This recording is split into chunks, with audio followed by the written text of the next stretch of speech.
Nabi Muhammad SAW dalam hadis riwayat Bukhari dan Muslim ya, mengatakan an-nasu ka'ibili mi'ah. Manusia itu seperti 100 ekor unta ibil. Jadi unta itu di dalam bahasa Arab itu ada 3 ya. Yang pertama adalah ibil, ada jamal ya, ada satunya lagi rohilah. La takadu tajidu fiha rohilatan. Hampir-hampir tidak didapatkan dari 100 ekor ibil tadi, unta tadi ya, yaitu rohilah. Artinya satu rohilah itulah yang terbaik di antara 100 ekor unta ibil. Jadi dari 100 ekor unta ibil tadi ada 1 ekor unta rohilah. Kenapa Nabi menggambarkan? Ya mungkin ilustrasi ini karena di Jazirah Arab kan binatang yang termasuk luar biasa adalah onta ya. Di dalam surat Al-Ghasyiyah, afala yanzuruna ilal ibili kaifa khuliqat. Apakah kamu tidak memperhatikan bagaimana ibil atau onta itu diciptakan? Berarti luar biasa kalau diilustrasikan. Iya. Tetapi kalau kita jadi ibil, kata Nabi, kita adalah orang-orang biasa. Orang-orang biasa. Nah, sementara kalau ingin menjadi orang yang berbeda, maka jadilah rohilah. Apa istimewanya rohilah? Kalau unta, ibil, itu harganya sekarang ya di Arab sana, itu harganya sekitar 50 juta kalau dipotong.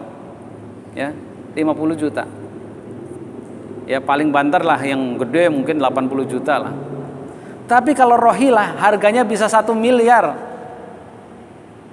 Dia punya keistimewaan karena apa? Karena dia bisa mengangkat beban.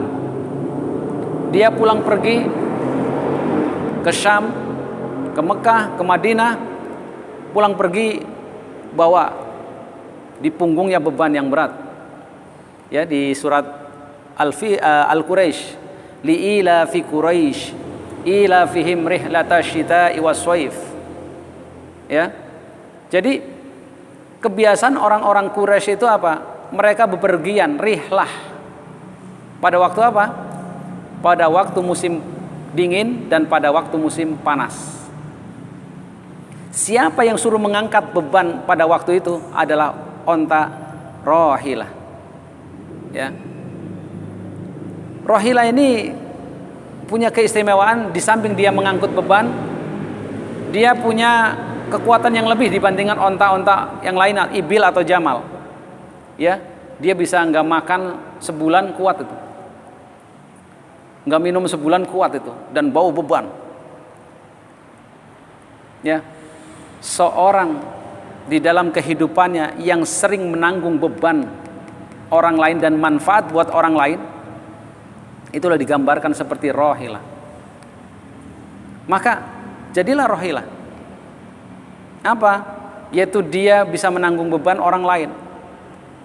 Seorang suami misalnya menanggung beban keluarganya, istri, anaknya. Ya. Kalau bisa sebanyak mungkin. Mungkin saudaranya, mungkin keluarga yang lain, mungkin tetangganya. Kalau dia menanggung banyak orang, ini rohilah.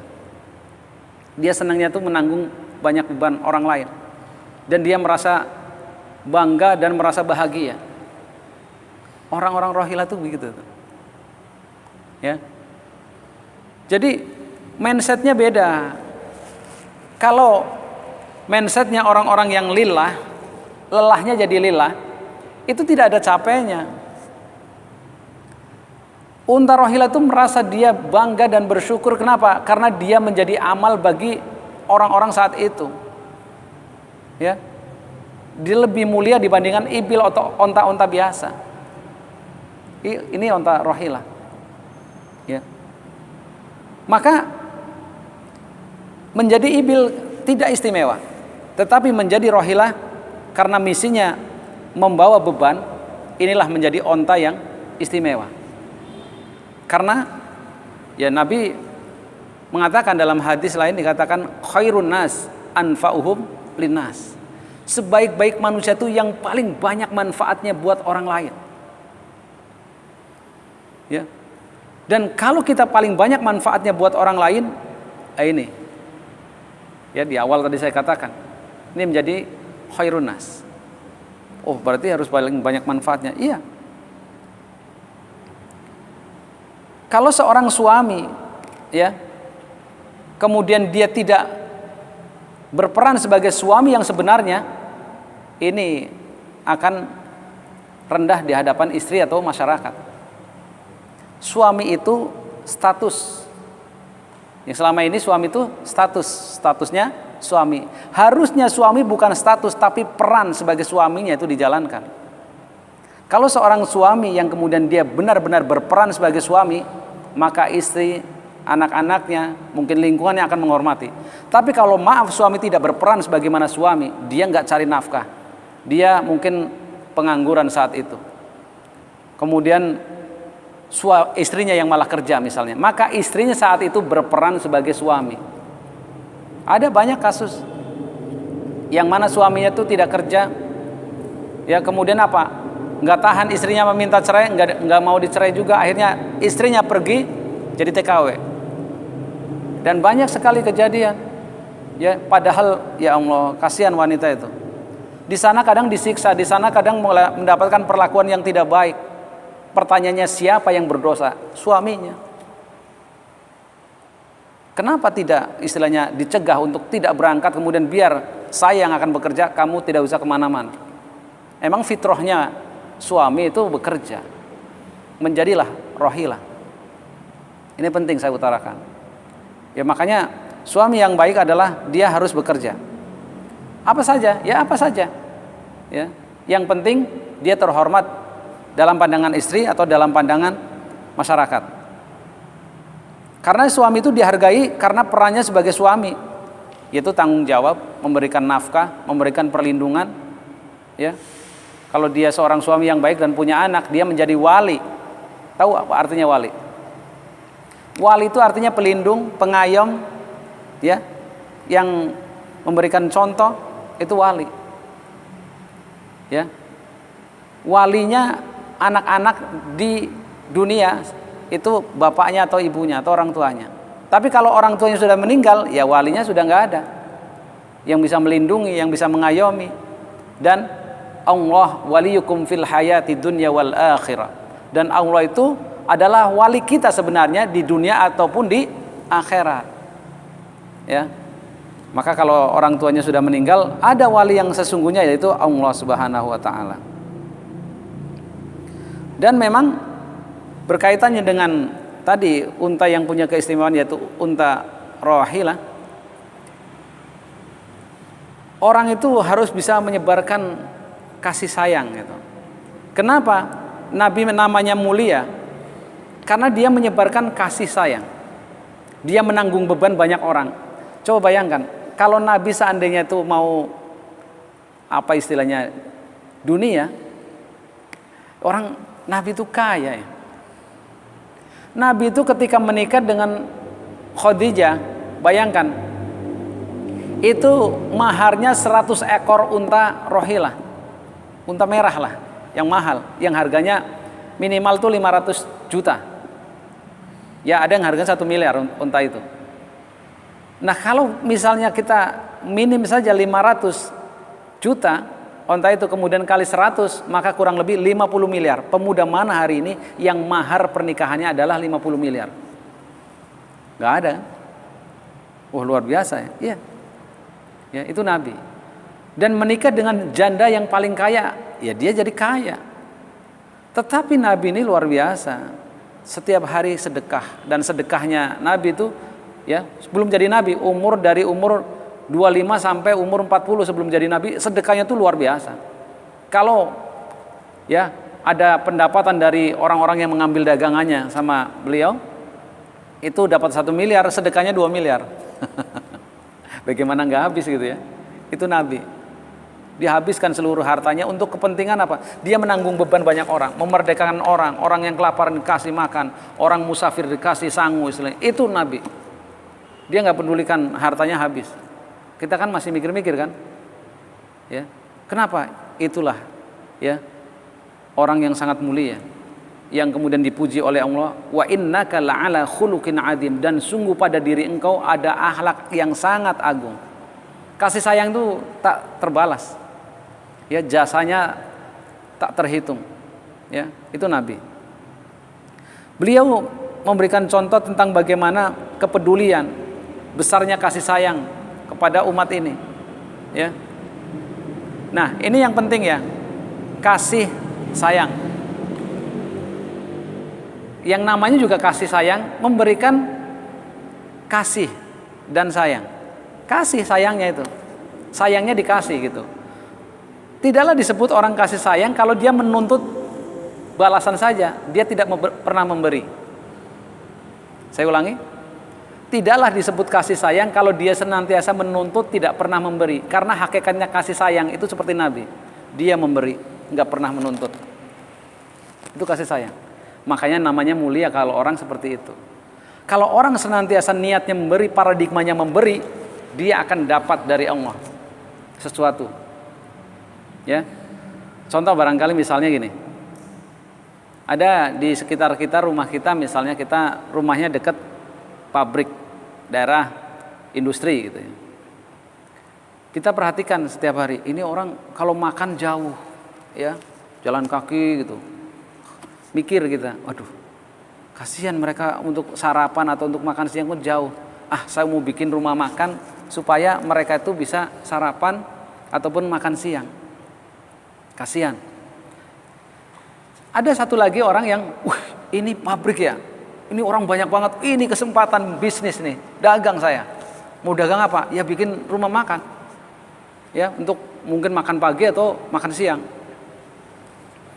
Nah, yang pertama tadi niatnya adalah untuk membantu dan menolong.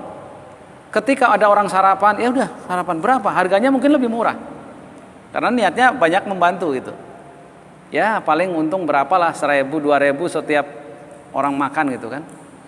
Bahkan ada yang nggak bayar, itu ada yang nggak bayar, kata pelayannya, biarin nggak apa-apa. Ya kita niatnya bantu, mereka mungkin nggak punya duit. Kan gitu, karena niatnya tadi nolong. Beda dengan yang kedua, niatnya bisnis, tadi nggak bayar, wah cariin orangnya nih, masa nggak bayar, rugi kita. Ini beda paradigma dan mindset. Kira-kira untungan yang mana? Yang pertama apa yang kedua? Ya, insya Allah yang banyak berkahnya yang pertama. Dia nanti banyak disukai orang banyak bahkan nggak terhitung tuh. Pak, saya dulu jujur Pak, makan nggak bayar Pak. Waktu itu saya memang belum gajian. Terus, ya alhamdulillah sekarang udah gajian Pak. Saya utangnya waktu itu cuma 10.000, ini dibayar 100.000 Pak. Sebagai ungkapan terima kasih. Lah, jangan kebanyakan, enggak, saya niat ngasih. Coba. Karena dia ikhlas. Balasannya 10 kali lipat. Apakah itu benar terjadi? Iya. Silakan kalau enggak, ini coba. Sementara yang tadi sebel karena dikejar-kejar. Ntar dicuri itu atau enggak mau bayar lagi, biarin. Nah itu. Mindset ya.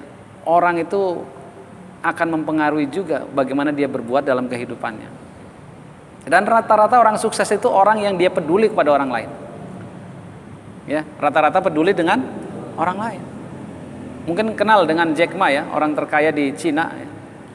Dia niatnya membantu orang. Orang supaya mudah dalam belanja, dalam macam-macam untuk ini ya.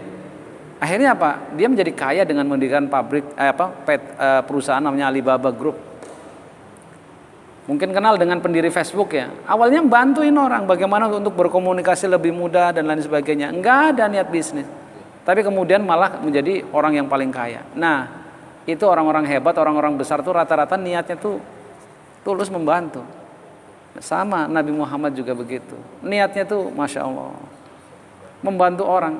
Kalau Nabi, bayangkan kalau Nabi itu seorang penceramah, ya nggak sampai ke sini Islam itu. Nabi itu dai Allah, ya, yang memang pikirannya tuh masyarakat umat gitu terus. Itu Nabi itu. Bagaimana umat ini? Bagaimana nanti? Bagaimana terus? Ya ketika Nabi sudah menikah dengan Khadijah, proses itu berlangsung terus selama 15 tahun itu. Bagaimana masyarakat Arab prihatin dengan kondisi. Nah, orang yang prihatin dengan kondisi lingkungan, peduli dengan kondisi lingkungan, itulah yang disebut dengan rohilah. nggak cuek. Istilahnya biarin aja lah. Rohilah tidak seperti itu. Rohilah yang punya keistimewaan itu peduli dengan sekelilingnya, peduli dengan penderitaan orang lain, pengen membantu. Ya, kalaupun tidak bisa membantu dengan katakanlah uang, tenaga, atau pemikiran, itu rohilah. Dan Nabi itu semakin mulia. Kenapa? Karena dia memuliakan orang lain. Nabi semakin tinggi derajatnya karena dia apa? Mengangkat derajat orang lain, terutama wanita. Iya kan? Ya, Nabi mengambil beban umat. Pernah suatu hari ketika mau ngimamin sholat asar, Allah, ya Nabi tolongin, Bani Salamah hampir-hampir saja mau berbunuh-bunuhan. Oh, dia tinggalin lagi sholat. Kemudian dia mendamaikan Bani Salamah itu. Setelah damai, kemudian dia sholat udah selesai kan. Coba, dia bukan mikirin diri sendiri, mikirin yang lain. Jadi rohilah itu adalah mereka orang-orang yang senantiasa peduli dengan orang lain. Makanya tadi ya, sukses itu adalah yang paling banyak manfaatnya buat orang lain. Paling banyak manfaatnya. Ada barangkali hadis Nabi ya, yang mengatakan la yu'minu ahadukum hatta yuhibba li akhihi kama yuhibbu li nafsi. Tidak beriman seseorang sebelum mencintai saudaranya seperti mencintai diri sendiri. Itu mengandung makna luar biasa itu. Jadi iman itu punya implikasi dia peduli dengan saudaranya. Jadi tidak beriman kita kalau kita nggak peduli dengan saudara kita. Saudaranya lagi kesusahan, biarin aja dia. Kita juga lagi susah misalnya. Ya, padahal yang nggak sesusah saudaranya. Bantu. Karena barang siapa ya yang membantu saudaranya di dunia dalam keadaan sulit dia, maka Allah akan meringankan kesulitannya nanti di akhirat. Dalam hadis lain ya, amal yang paling dicintai di sisi Allah, afdolul a'mal idkhol surur ala qalbil mu'min. Ya, sebaik-baik amal adalah yang memasukkan kebahagiaan ke dalam dada kaum muslimin atau orang-orang yang beriman. Oh, jadi itu sebaik-baik amal. Iya, jadi sering membahagiakan orang, menyenangkan orang, membantu orang, itu luar biasa nanti. Ya, dan rohilah tadi, mereka adalah orang-orang yang senantiasa risau dengan keadaan lingkungannya. Dia terus berpikir bagaimana untuk kebaikan masyarakat banyak. Dan jangan kita merasa santai sekeliling kita itu katakanlah terjadi kedzoliman misalnya. Ya, karena apa? Kita terkena hadis Nabi, man ra'a minkum mungkaron falyughayyiru biyadihi. Kalau kita melihat kemungkaran di sekitar kita, ya, kalau ada tanda iman seseorang itu, dia akan merubah dengan tangannya, dengan kemampuannya. Wah, kayaknya nggak benar nih, harus dibetulkan. Ya, ada prostitusi misalnya di sekeliling kita, kita peduli, jangan sampai terus ini, harus dibubarkan, lapor. Ya, nggak mampu dengan tangan kita, mungkin tadi dengan lisan. Fal yughayyiru bilisani. Maka dirubah dengan lisan, paling tidak lapor ke RT, RW atau ke kelurahan atau ke polisi gitu. Ya. Nah, yang ketiga ini yang bahaya. Yang mereka itu tidak merasa risau, hatinya paling kecil, ya dah biarin aja dah. Enggak merubah, tapi hatinya mengingkari. Tapi itulah kata Nabi selemah-lemahnya iman. Kalau yang cuma mengingkarinya dengan hati, yang terbaik merubah. Dan seorang yang punya keistimewaan unta rohilah tadi, dia mau merubah keadaan sekelilingnya menjadi lebih baik. Ya, kita harus mikirin ke depan seperti apa jadinya generasi kita ini. Ya, benar. Ini anak-anak saya aja sekarang ini kalau dibiarkan terus dengan handphone, wah itu bahaya. Nanti kerasa ya, anak-anak antum semua itu nanti terasa itu, waduh gimana ini, ya. Makanya itu harus kita punya solusi itu, bagaimana mengalihkan anak-anak itu, ya. Dan saya risau juga bagaimana caranya ya. Kalau saya ya karena solusi yang bisa saya lakukan adalah pesantrenkan anak-anak itu, ya udah saya pesantrenin semua anak-anak saya. Kalau Fatih bahkan dari umur 8 tahun lah ya pesantren. Kalau Salsa sama tuh dari 8 tahun kelas 2 SD saya pesantren itu. Ya. Supaya apa? Itu tadi aman. Ya. Di pesantren mereka nggak ada pegang handphone kan. Itu aman bagi mereka itu. Ya, makanya pada malam hari ini ya, mudah-mudahan kalau kita selama ini ada lelah, ya, ada lelah, ada capek, karena memang itulah sifat dunia, ya. Tetapi al jaza alal qadri masyaqah. Balasan itu akan mengikuti tingkat kesulitan dan tingkat kepayahannya. Jadi kalau kita hari ini payah banget, susah banget, ya, tapi terus berusaha dan mintalah sama Allah, maka balasan kalaupun bukan dalam bentuk harta atau uang, maka surga akan menanti bagi orang-orang yang demikian. Mudah-mudahan kita termasuk orang-orang yang mendapat surganya Allah semuanya. Baik, barangkali ini yang bisa saya sampaikan ya, kurang lebihnya maaf ya. Nanti kalau ada yang mau tanya silakan.